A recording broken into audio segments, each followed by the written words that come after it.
جب میرے آقا تاجدار کائنات صلی اللہ علیہ وسلم نے اپنی نبوت کا اعلان فرمایا، قرآن کی چوٹی پر کلمہ حق بیان فرمایا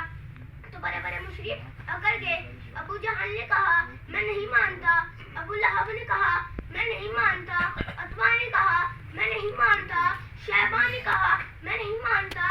سن کر میرے آقا نے اپنی نگاہ آسمان کی طرف بلند فرمائی اور عرض کیا کہ اے مالک کائنات، یہ لوگ نہیں مانتے۔ تو ابو کائنات نے فرمایا اے میرے پیارے حبیب، یہ لوگ نہیں مانتے تو نہ مانے، تو مجھے مان میں تجھے مانوں گا، تو مجھے رب کہے گا میں تجھے رسول کہوں گا، تو مجھے خبیر کہے گا میں تجھے بشیر کہوں گا، تو مجھے رب العالمین کہے گا میں تجھے رحمت للعالمین کہوں گا، تو مجھے لا الہ الا اللہ کہے گا میں تجھے محمد الرسول اللہ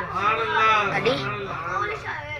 خدا کی عظمتیں کیا ہے محمد مصطفیٰ جانے، مقام مصطفیٰ کیا ہے محمد کا خدا جانے۔ پھر مجھے کہنے دیجیے فلک خوبصورت سجایا نہ ہوندا، کسی شہدا بھی اسے سایہ نہ ہوندا، نہ عرش کرسی نہ ہو چند تارے، سب شب و روز نہ ہوندے نظارے، نہ دن و بشر نہ کوئی پرندہ، حیاتی مماتی نہ مویا نہ زندہ، نہ ہورا دے قصے نہ آدم نہ ہوا، نہ یعقوب و یونس نہ یوسف زلیخا، نہ تختہ دے تاج